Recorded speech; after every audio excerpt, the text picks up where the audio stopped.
பேரன்பு கொண்ட உறுப்பினர்களே, பல்வேறு அரசு ஊழியர்கள், ஆசிரியர்கள் தொடர்ந்து ஒரே வினாவை எழுப்பிக் கொண்டிருக்கிறார்கள். அதாவது, விதிகளில், சட்டத்தில் இல்லாத நிலையில் ஒருவரை பழிவாங்கிடும் வழியாக ஒழுங்கு நடவடிக்கை எடுப்பதோ, பணி மாறுதல் செய்வதோ மிகவும் தவறான விஷயமாக இருக்கிறது. ஆனால் எந்த அலுவலரும் தண்டிக்கப்படுவது இல்லை. அந்த கோப்புகளை கையாளும் ஊழியர்களையும் தண்டிப்பது இல்லை. அப்படியென்றால் இது ஒரு நிர்வாகத்தினுடைய சீர்கேட்டை சட்ட ரீதியாக ஆக்கிவிடுகிறது. இதற்கு சட்டத்தில் வழியே இல்லையா என்று கேட்கிறார்கள். மிகவும் நேர்மையான, நியாயமான கேள்விதான். அதில் ஒன்றும் எந்த மாற்று கருத்தும் கிடையாது. ஆனால் இதை யாருடைய காதில் விழ வேண்டுமோ அவர்களுக்கு பார்வைக்கு கொண்டு செல்ல வேண்டியது நம்முடைய கடமை. உதாரணத்திற்கு, நகராட்சி நிர்வாக இயக்குநர் அலுவலகத்தில் இருக்கின்ற இணை இயக்குனர், கூடுதல் இயக்குனர் இவர்கள் அனைவருமே நிர்வாக ரவுடிகளைப் போல நடந்து கொள்கிறார்கள். ரவுடிகள் என்ற வார்த்தை ஏன் பயன்படுத்துகிறேன் என்றால், அவர் கையிலே எடுத்துக்கொண்டு ஓடுகின்ற அந்த ஆயுதம், பெரிய வெட்டருவாள் மாதிரி ஒன்று எடுத்துகிட்டு ஓடுவார் ரோடில். அவர் யாரையும் வெட்டப்போவது இல்லை. ஆனால் மக்கள் அனைவரும் பயந்து அவரவர் கடைகளை மூடி விடுவார்கள், வீடுகளை சாத்தி விடுவார்கள், ஓடி ஒளிந்து கொள்ளுவார்கள். இந்த பயத்தை ஏற்படுத்துவதுதான் ரவுடிகளினுடைய அடிப்படை குறிக்கோள், பேசிக் பிரின்சிபல். அதை போலவே இன்றைய நிர்வாக ரவுடிகள் என்ன செய்கிறார்கள் என்றால், வேண்டுமென்றே ஒருவரை மாற்றம் செய்வது அல்லது 17B சார்ஜ் மெமோ கொடுப்பது, அவர்களுடைய ப்ரமோஷனை நிறுத்தி வைப்பது, தேவையில்லாமல் விதிகளுக்கு புறம்பாக சட்டத்தில் இடம் இல்லை என்றாலும் கூட செய்கிறார்கள் என்றால், அவர்களை அரசு தண்டித்தால் தானே ஊழியர்கள் பயப்படாமல் இருப்பார்கள். ஆகவே அப்படிப்பட்ட நிர்வாக ரவுடிகளின் ஆட்சியை என்பது அட்மினிஸ்ட்ரேஷன், நிர்வாக ஆட்சி முடிவுக்கு கொண்டு வர வேண்டும் என்றால், தனிநபர்கள் நீதிமன்றத்துக்கு சென்று எதையும் சாதிக்க முடியாது. உங்களை காப்பாற்றிக் கொள்ள முடியும்.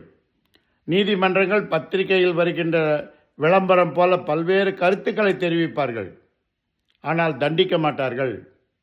ஆனால் சங்கங்கள், அரசு ஊழியர் ஆசிரியர் சங்கங்கள், தலைமை செயலக சங்கம் போன்ற சங்கங்கள் நீதிமன்றத்தை அணுகி இதற்கு ஒரு முற்றுப்புள்ளி வைக்க வேண்டும் என்று நீங்கள் கேட்டுக்கொள்வீர்களேயானால், அப்போது நிச்சயமாக இதற்கு ஒரு விரிவு வரும். அந்த விடிவு காலம் வருவது உங்கள் கையில்தான் இருக்கிறது. உங்கள் சங்கங்களோடு போராடுங்கள். முதலில் அவர்களை விரட்டுங்கள் தலைமை செயலகத்தை நோக்கி. அவர்கள் போய் போராடட்டும். அவர்கள் போய் அங்கே அதிகாரிகளிடம் சண்டை போடட்டும். போட்டால்தான் இதற்கு விடிவு கிடைக்கும். உதாரணத்திற்கு, எனக்கு ப்ரமோஷன் கொடுக்கணும். எப்போ? 2022. ஆனால் எனக்கு என்ன பதில் கொடுத்தார்கள் என்றால், உங்களுடைய அலுவலகத்தில் உங்களுக்கு அடுத்த நிலை போஸ்ட் இல்லை. உதாரணத்துக்கு ஒன்று சொல்கிறேன். எக்ஸிக்யூட்டிவ் இன்ஜினியராக இருக்கக்கூடிய எனக்கு சூப்பரண்டென்டென்ட் இன்ஜினியர் போஸ்ட் இல்லை, ஆகியனால உங்களுக்கு அடுத்த ப்ரமோஷன் கொடுக்கப்படவில்லை என்று தெரிவித்தார்கள். ஆனால் நன்றாக நினைவில் வைத்துக் கொள்ளுங்கள், இவர்கள் சொல்லுவது தமிழ்நாடு முழுக்க ஒரே அமைப்பாக உங்களுக்கு பணிமாற்றம் செய்யப்படுகிறது என்ற வாதத்தை வைப்பார்கள். ஆனால் பதவி உயர்வு கொடுக்கும்போது என்னுடைய இளையவர் பதவி உயர்வு பெற்ற நிலையிலும் எனக்கு கொடுக்க மாட்டார்கள் என்று முடிவெடுத்து விட்டார்களே, ஆனால் ஏதாவது ஒரு காரணம் சொல்லுவாங்க. நீங்கள் பாருங்கள், சட்டையில் பட்டன் சரியாக போடல, பாருங்கள் தலையை சரியாக வாரல, உங்கள் தலை சொட்டையாக இருக்குது, ஏதாவது ஒன்று சொல்லி நிராகரித்து விடுகிறார்கள். அப்படி எனக்கு என்ன சொன்னார்கள் என்றால், என்னுடைய மந்தன அறிக்கையில், அதாவது கான்ஃபிடென்ஷியல் ரிப்போர்ட்டில் அட்வர்ஸ் ரிமார்க்ஸ் இருக்கிறது, ஆகையினால உங்களுக்கு பதவி உயர்வு வழங்க இயலவில்லை என்றார். உடனடியாக நான் அந்த யார் எனக்கு தவறான மந்தன அறிக்கை கொடுத்தார்களோ அந்த ஐஏஎஸ் அதிகாரியின் மீதே நான் வழக்கு தொடுத்தேன். அவர்களை விசாரிக்க வேண்டும் என்று கேட்டுக்கொண்டேன். உடனடியாக அது சரி செய்யப்பட்டது. இதற்குள் ஓராண்டு போய்விட்டது. 2023. 2023 போடப்பட்ட ப்ரமோஷன் லிஸ்ட்லேயும் என் பேர் இல்லை. ஏனென்றால் இயக்குனர் அனுப்பிய கடிதத்தில், இயக்குனர் அரசுக்கு ஒரு கடிதம் அனுப்புகிறார், அந்த கடிதத்தில் இவருக்கு மேற்பார்வை பொறியாளர் பதவி உயர்வு கொடுக்க வேண்டும். எந்த நாளிலிருந்து? என்னுடைய இளையவர் ப்ரமோஷன் 2012 கொடுக்கணும். அது சரிதான். ஆனால் இப்போ 2023 இவர் மேலே ஒரு 17B போட்டு நடவடிக்கை எடுக்கப்பட்டு வருகிறது என்ற ஒரு கொக்கியும் சேர்த்து செக்ரட்டரிக்கு அனுப்பிச்சிட்டாங்க. தலைமை செயலகத்தில் பணிபுரிகின்ற ஊழியர்கள், அலுவலர்கள், அதிகாரிகளுக்கு அடிப்படையே தெரியவில்லை என்கின்ற காரணத்தினால் அவர்கள் இயக்குனருடைய கடிதத்தை அப்படியே வரைவில் போட்டு எனக்கு நிராகரிக்கப்பட்டது என்று கொடுத்து விட்டார்கள். My promotion is 2022. According to them, the next charge memo is in 2023. Retrospective promotion கொடுக்கும் பொழுது Tamil Nadu government servants conditions of service act 2016 பிரகாரம் இந்த நிபந்தனை பொருந்தாது. ஆனால் அவர்கள் என்னுடைய பதவி உயர்வை நிராகரித்து கடிதம் கொடுத்து விட்டார்கள். அரசு கடிதம் கொடுத்திருக்கிறது. சரி, இப்போ இந்த 17B சார்ஜ் மெமோவை நான் மறுபடியும் போராடி என்கொயரி ஆஃபீஸர் ஒரு ஐஏஎஸ் அதிகாரியை போட்டாங்க. அந்த ஐஏஎஸ் அதிகாரியும் எனக்கு ரிப்போர்ட் கொடுத்துட்டாரு, சார்ஜஸ் ஹெல்டு நாட் ப்ரூவ்டு. இப்போது 2024 ஆயிடுச்சு இந்த ரிப்போர்ட் வாங்கிறதுக்கு. இப்போ மறுபடியும் நான் செயலருக்கு கடிதம் கொடுத்தேன். என்னவென்று, ஐயா நீங்கள் போட்ட சார்ஜ் மெமோவும் ட்ராப் ஆயிடுச்சு, எனக்கு 2022 எஸ்சி போஸ்ட் கொடுங்க அப்படின்னு கேட்டேன். இந்த விஷயங்கள் நடந்து கொண்டு இருப்பதற்குள்ளாக 2025 ஜனவரியில் என்னுடைய ஜூனியர் சீஃப் இன்ஜினியராக ப்ரமோஷன் ஆகிட்டார். நன்றாக நினைவில் வைத்துக் கொள்ளுங்கள், இவர்கள் யாரை ப்ரமோஷன் கொடுக்க வேண்டும் என்று நினைக்கிறார்களோ அவர்களுக்கு காலு, கை, காது, மூக்கு எது இல்லை என்றாலும் எல்லாவற்றையும் ரிலாக்ஸேஷன் பண்ணி கொடுத்து விடுவார்கள். உதாரணத்துக்கு 2016 நான் ப்ரமோஷன் ஆன எக்ஸிக்யூட்டிவ் இன்ஜினியர், 2021 எக்ஸிக்யூட்டிவ் இன்ஜினியர் ஆனவருக்கு எஸ்சி போஸ்ட் கொடுத்துட்டாங்க. அந்த 3 ஆண்டுகள் என்ற நிபந்தனையை தளர்த்தி அதன் பிறகு 2024 அவர் ஒரு வருஷம் முடித்த உடனே 2025 ஜனவரியில் மீண்டும் அந்த நிபந்தனையை தளர்த்தி அவருக்கு சீஃப் இன்ஜினியர் போஸ்ட் கொடுத்துட்டாங்க. இப்போ என்னுடைய நிலைமை என்ன என்று உங்களுக்கே தெரியும். நான் இன்றும் செயற்பொறியாளராக மட்டுமே இருக்கிறேன். இதை யார் கேட்பது, யார் சரி செய்வது என்பதுதான் நம்முடைய உறுப்பினர்கள் முன்பாக, அரசு ஊழியர்கள், ஆசிரியர்கள் முன்பாக இருக்கக்கூடிய $1,000,000 கொஸ்டியன். ஆக தலைமைச் செயலாளர்கள் கூட கடிதம் எழுதுகிறார்கள், ஜிஓ இஷ்யூ பண்ணுகிறார்கள். என்ன சொல்கிறார்கள்? இப்படி செய்யக்கூடாது, இப்படி செய்யக்கூடாது, இப்படி செய்யக்கூடாது. அப்படி தயா செஞ்சிட்டு இருக்கிறாங்க. அது அவங்கள என்ன பண்ணுறது? அதுக்கு ஒரு வழி சொல்லுங்க அப்படின்னு சங்கங்கள் கூட்டமைப்பில் நீங்கள் போய் போராடினால்தான் இதை ஒட்டுமொத்தமாக ஒழிக்க முடியும். இல்லை என்றால் தனிப்பட்ட முறையில் ஒவ்வொருவராக பிரித்தாளும் சூழ்ச்சியில் நிர்வாக ரவுடிகள் உங்கள் மனதிலே பயத்தை ஏற்படுத்தி விடுவார்கள். இதற்கு 2 சாட்சி சொல்கிறேன். டிஎம்ஏ ஆஃபீஸில் செய்திருக்கக்கூடிய அந்த நிர்வாக ரவுடிகளின் ஆட்சியில் 2 விஷயம் சொல்கிறேன் கேளுங்க. ஒரு வருவாய் உதவியாளரை சேலத்திலிருந்து திருப்பூருக்கு டிரான்ஸ்ஃபர் பண்ணாங்க. That transfer order is set aside by the court. ஆனாலும் அவரை மீண்டும் பணியில் சேர்க்காமல் அவருக்கு ஒரு 17B போட்டாங்க. நான் நீதிமன்றத்தில் அந்த உறுப்பினர் என்ன சொன்னார் என்றால், என் மீது போடப்பட்டிருக்கிற 17B 1996 வருஷத்து கேஸுங்க. 29 வருஷத்துக்கு அப்புறம் இப்போ தான் சார்ஜ் மெமோ கொடுக்குறாங்க. இது உள்நோக்கம் உடையது அப்படின்னு சொல்லி போட்டவொன்னே, நீ சார்ஜை என்ன வேணால் பண்ணிக்கோ, அவனை ஜாயின் பண்ண விடுன்னு சொல்லிட்டாங்க. ஆனால் சேலம் மாநகராட்சி ஆணையரும் நகராட்சி நிர்வாக இயக்குனர் அவர்களும் மேல்முறையீடு போனார்கள். மேல்முறையீட்டிலும் ஆணை வழங்கப்பட்டது அவரை உடனடியாக பணியில் சேர வைக்க வேண்டும் என்று. இந்த ஆணை கொடுத்தது 28/11/2024. 8 மாதமாக அவரை பணியில் சேரவிடவில்லை. ஆக மொத்தம் ஏறத்தாழ 15 மாதங்கள் அவர் பணியில் இல்லை, சம்பளமும் இல்லை. ஏன்னா சஸ்பெண்ட் பண்ணாவே சப்சிஸ்டன்ஸ் அலவன்ஸ் கிடைக்கும். சரி, இப்போது நீதிமன்றத்துக்கு ரிட் அப்பீலில் என்ன பண்ணுறாங்க? ஸ்டே வெக்கேஷன் பெட்டிஷன் போடுகிறார்கள். நீதியரசர் ஆர் சுப்பிரமணியம் தவிர வேறு யார் இருந்தாலும் அந்த ஸ்டே வெக்கேட் ஆகிருக்கும். அவர் ஒரே ஒரு கேள்வி தான் கேட்டார். 28/11/2024 இந்த பெஞ்சு கொடுத்த ஆணை அமல்படுத்தி விட்டீர்களா? இல்லை my Lord, your stay vacation petition is dismissed. நாளை மாலை 5 மணிக்குள்ளாக அவரை நீங்கள் பணியில் பணி சேர அறிக்கையை பெற்று அவரை அனுமதிக்க வேண்டும். அப்படி இல்லை என்றால் ஆணையரும் இயக்குனரும் இங்கே நேரில் ஆஜராக வேண்டும் என்று சொன்னார். தேரன்ஸ் தி மேட்டர்.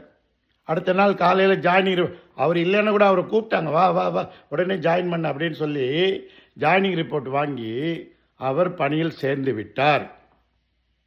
ஆனால் இன்று வரை அந்த 15 மாதங்களுக்கான காலத்தை என்ன செய்வது, சம்பளம் எப்படி கொடுப்பது என்று எதையும் பேச தெரியவில்லை. ஏன்னா ஊழியர்களுக்கும் தெரியாது, இயக்குனருக்கும் தெரியாது. அதுதான் பிரச்சனை. முன்னாடிலாம் ஏஎஸ்ஓக்கு தெரியல, எஸ்ஓ நல்லா சொல்லுவார். எஸ்ஓக்கு தெரியலன்னா அண்டர் சைட்டி சொல்வார். அண்டர் சைட்டி சொல்லலைன்னா ஜாயின்ட் சைட்டி சொல்வார். இப்போ டவுன் தி லைன் எல்லாமே மக்குகளாக இருப்பதால், அடிப்படை புரிதல் இல்லாமல் இருப்பதனால் எல்லோரும் பாதிக்கப்படுகிறார்கள். இது வழக்கு நம்பர் 1. 2, இன்னொரு வழக்கு வேலூர் மாநகராட்சியில் ஒரு ஆணையர் ப்ரமோஷன் கொடுக்குறாரு ஏவுக்கும் பிஇக்கும். ஏபி 2 பேரும் technical assistants, promoted as next category junior engineer for assistant engineer. A என்பவர் டிகிரி ஹோல்டர். ஆகினால் அவர் என்ன பண்ணாங்க, அசிஸ்டன்ட் இன்ஜினியராக ஜூனியர் இன்ஜினியராக போட்டு அசிஸ்டன்ட் இன்ஜினியராக ரீடிசினேட் பண்ணிட்டாங்க. பி என்பவர் டிப்ளமோ ஹோல்டர், அவர் ஜேஇயாக ப்ரமோட் ஆகிட்டார். 2 பேருக்கும் ப்ரமோஷன் கொடுத்தது 2019 ஜனவரியில் அப்போது இருந்த ஆணையர். அவர் கரெக்டாக தான் கொடுத்துருக்கிறாரு. ஆனால் 2024 அந்த ஏவை டெக்னிக்கல் அசிஸ்டண்ட்டாக ரிவர்ட் பண்ணுறாங்க. நல்லா ஞாபகம் வச்சுங்க, அசிஸ்டன்ட் இன்ஜினியர்லேருந்து ஜூனியர் இன்ஜினியர் கூட போடல. நானும் உனக்கு போட்ட ப்ரமோஷன் தப்பு, அசிஸ்டன்ட் இன்ஜினியர் டெக்னிக்கல் அசிஸ்டண்ட்டாக ரிவர்ட் பண்ணிட்டாங்க. ஆனால் என்னை விட ஜூனியர் இருக்கார பி, அவரு நிலைமை என்ன தெரியுமா? அவர் ஜேஇ ஆகி 19 23 ஏடபிள்யூ ஆகிட்டார். இது மாபெரும் கொடுமை சார். இது நம்ம கலிகாலத்தினுடைய உள்ள போயிட்டோம். கலிகாலம் என்பது இதுதான். கெட்டவர்கள் கயவர்கள் அவர்கள் கையிலே நிர்வாகம் போய்விட்டது. அதுதான் ரொம்ப ரொம்ப முக்கியம். இப்போ என்ன ஆச்சு, நீதிமன்றத்தில் 5 வழக்குகள். முதல்ல கமிஷனர் அந்த அம்மா போட்ட ஆர்டரு செட்டஸ் ஆச்சு, டைரக்டர் போட்டார் செட்டசைட் ஆயிடுச்சு, ரிவர்ஷன் போட்டது. 3வது ஆர்டரு ராணிப்பேட்டைக்கு ட்ரான்ஸ்ஃபர் பண்ணி போட்டார், செட்டசைட் ஆயிடுச்சு. 4வது ஆர்டரில் கிளியர் கட்டாக அந்த அம்மா ரிட்டையர்மெண்ட்டுக்கு முன்னாடி அந்த ஜட்ஜு க்ளீனாக போட்டாங்க, இவரே நீ ஜேஇயாக தான் போட்டிருக்க முடியும், எல்லா மாநகராட்சியிலையும் ஜேஇயாக தான் போட்டிருக்காங்க, ஆனால் நீங்கள் மட்டும்தான் அவரை டெக்னிக்கல் அசிஸ்டண்டாக போட்டிருக்க, அது தப்பு, அவரை நீங்கள் ஜேஇன்னு அப்பாயின்ட் பண்ணிடுங்க, 5 வருஷம் முடித்த பீரியட்லேருந்து அவரை ஏஇன்னு போட்டுருங்க, அவருக்கு ஏற்கனவே கூடுதலாக கொடுக்கப்பட்ட சம்பளத்தை நீங்கள் பிடிக்கம் செய்யக்கூடாது. இவ்வளவும் போட்டு ஃபைனல் ஆர்டர் போட்டாச்சு. ஆனால் இன்று வரை அவரை ஜாயின் பண்ண விடலை. மிகுந்த ப்ரெஷர் கொடுத்த பிறகு, கண்டெம்ட் போட்ட பிறகு இயக்குனர் அவரை தூக்கி ஆவடி முனிசிபாலிட்டியில் போடுறார், கார்பரேஷனில். அது போடுறதுக்கு விதிகளில் இடமில்லை, அதுக்கு இயக்குனருக்கு தகுதியே கிடையாது. ஆனால் நிர்வாக ரவடிகள் அப்படித்தான் செய்வார்கள், அப்படித்தான் செய்கிறார்கள். இப்போ அவருக்கு நிலைமை என்ன சார்? 15 மாதமாக சம்பளம் இல்லை சார், என் பிள்ளை குட்டிங்கெல்லாம் கஷ்டப்படுதுங்க, நான் ஆவடியில் போய் ஜாயின் பண்ணிடுவேன் சார். போய் ஜாயின் பண்ணிடுவாரா இல்லையா? அதுதான் நிர்வாக ரவுடிகளுடைய சக்சஸ். அவர்கள் ஒருவரை வெட்டி பயங்காட்டி விட்டார்கள் என்றால், பாத்தியா அவனை ரங்கநாதனை வெட்டின மாதிரி உன்னையும் வெட்டிடுவான் அப்படின்னு பயம் காட்டி அனைவரையும் சாக அடித்து விடுவார்கள். பாம்பை கண்டால் ஒதுங்கிச் செல் என்ற நிலைமையில் விட்டு, பாம்பை கண்டால் அடித்து கொன்றுவிடு என்ற தீர்மானத்துக்கு வந்து, இவர்களையெல்லாம் நீங்கள் அடித்து கொன்றாலன்றி, நிர்வாக ரீதியாக இவர்களை செயல் இழக்க செய்தாலன்றி ஒன்றும் செய்ய முடியாது என்பது என்னுடைய தாழ்மையான கருத்து. இதனை சங்கங்களோடு பேசுங்கள். சங்கங்களுக்கெல்லாம் நீங்கள் வாட்ஸ்அப்பில் போடுங்க, ஐயா இப்படி ஒருத்தர் சொல்கிறாரு, அவர் ரிட்டையர்டு ஜாயின்ட் செக்ரட்டரி, அவர் சென்னை உயர்நீதிமன்றத்தில் வழக்கறிஞராக இருக்கிறாரு, இந்த நிகழ்வுகளெல்லாம் கோர்த்து இப்படி செய்ய முடியவில்லையே என்று உங்களோடு மனம் விட்டு பேசுகிறார். நீங்கள் பாருங்கள், நம்ம எல்லா சங்கங்களும் ஒன்று கூட்டமைப்பு போட்டு, எங்க 2003 போட்ட, நல்லா ஞாபகம் வச்சுங்க, 2003 போட்ட ஜியோவை ரிவைவ் பண்ணுங்கன்னு சொல்லி போராட்டம் நடத்துறீங்க. ஆனால் என்னுடைய தன்மானம் இழந்து நான் பணிபுரிகிறேன் அப்படின்னு காப்பாற்ற மாட்டேன்றீங்களா? ஒரு செயலர் ஒரு அலுவலரை ஒருமையில் திட்டியதற்காக தலைமை செயலக சங்கத்துக்குள்ளாக போராட்டம் நடத்தினீர்கள். உண்மை, வரவேற்கிறேன். ஆனால் அந்த அதிகாரி திட்டுவதற்கு தகுதியற்றவர்களாக நீங்கள் ஆகிவிட்டீர்களே என்பதை என்றைக்காவது நினைத்து பார்க்கிறீர்களா? இல்லையே. நினைத்து பாருங்கள். இல்லாவிட்டால் தலைமை செயலகத்தில் வேலை பார்க்கின்ற ஒரு ஏஎஸ்ஓ எஸ்ஓ உடனடியாக தலைமை செயலக சங்கத்திற்கு போய், ஐயா இப்படி ஒரு முடிவை எடுத்திருக்காங்க, நீங்கள் போய் உடனே சீஃப் மினிஸ்டர் பாருங்கன்னு சொல்லியிருப்பாங்க இல்லையா? அந்த ஜியோ 47 போடுறதுக்கு முன்னாடி, அந்த ஜியோ 100 போடுறதுக்கு முன்னாடி. எப்படி சார் அவங்களுக்கு மனம் வந்தது? தலைமை செயலகத்தில் பணிபுரியக்கூடிய ஒரு உதவி பிரிவு அலுவலர், ஒரு பிரிவு அலுவலர், ஒரு சார்பு செயலாளர், ஒரு இணை செயலாளர், டெப்டி செயலாளர், எல்லா நாணயசுமே ஓய்வு பெறும் நாளில் உங்களுடைய பணத்தை GPF, special PF, encashment of earned leave கொடுக்க மாட்டோம் என்று சொல்லுவது எப்படி சார் நியாயம்? இது அன்கான்ஸ்டிடியூஷனல் இல்லையா? இதை நீங்கள் போய் உடனடியாக நிவர்த்தி செய்திருக்க வேண்டாமா? அந்த ஜீவோவை கூட படித்து பார்த்து அர்த்தம் புரிஞ்சிக்க முடியாமல் அரசுக்கு வாழ்த்து சொன்ன சங்கங்கள் தானே அதிகம். பத்திரிகைகள் பாருங்கள், டிவியில் பாருங்கள், அப்படியே புலகாங்கிதத்தோடு சொல்கிறாங்க. எப்படி அரசு ஊழியர்கள் கடைசி நாளில், ஓய்வு பெறும் நாளில் தற்காலிக பணி நீக்கத்தில் பட மாட்டார்கள். அந்த ஜீவோவில் அப்படி ஒரு லைன், ஒரே ஒரு லைன் இருந்தால் சொல்லுங்கள், உங்களுக்கு 1,00,000 ரூபாய் கொடுக்க சொல்கிறேன் பரிசு. யாரையாவது படிக்க சொல்லுங்கள். தலைமை செயலகத்தில் இருக்கக்கூடிய தலைமை செயலக சங்க தலைவர் வெங்கடேசனில் இருந்து கடைநிலை ஊழியராக இருப்பவர் யார் சொன்னாலும் சரிங்க, 1 lakh prize money will be awarded. ஆகவே அரசு ஊழியர்கள், ஆசிரியர்கள், குறிப்பாக நகராட்சி நிர்வாகத்துறையில் இருக்கக்கூடிய ஆணையர்கள், பொறியாளர்கள், அட்மினிஸ்ட்ரேட்டிவ் ஆஃபீஸர், லா ஆஃபீஸர், இப்படி போட்டு எல்லாருக்குமே மனக்குமுறல் இருக்கிறது. மனக்குமுறலாம் கொட்டுறாங்க எங்ககிட்ட. ஆனால் நான் எங்களுக்கு என்ன செய்ய முடியும்? எல்லாரையும் நீதிமன்றம் போங்கன்னு சொல்கிறதுக்கும் எனக்கு மனசு இல்லை. ஏன்னா நீதிமன்றத்திலும் போன உடனே உங்களுக்கு ரிலீஃப் கிடைக்காது. ஆனால் சங்கங்கள் போனால் அதை பப்ளிக் இன்ட்ரெஸ்ட் லிட்டிகேஷன் என்று கொண்டு செல்வீர்களே ஆனால் நிச்சயமாக உங்களுக்கு தீர்வு கிடைக்கும். அதில் எந்த விதமான ஐயமும் வேண்டாம். இன்று நான், நாளை நீ என்ற நிலைப்பாட்டை மாற்றி நம்முடைய ஊழியர்கள் அனைவருமே சட்டத்தின்படி, விதிகளின்படி மட்டுமே தண்டிக்கப்படுவார்கள் என்ற நம்பிக்கை அவர்கள் மனதிலே கிடைக்க வேண்டும். அந்த நம்பிக்கையை ஊட்ட வேண்டிய பொறுப்பு என்னுடையது அல்ல. நம்முடைய சங்கங்கள், நாம் சார்ந்திருக்கக்கூடிய சங்க தலைவர்கள், பொறுப்பாளர்கள் இதை மிக முக்கியமாக எடுத்து சென்று செய்ய வேண்டும். செய்வார்களா? பொறுத்திருந்து பார்ப்போம். நன்றி, வணக்கம்.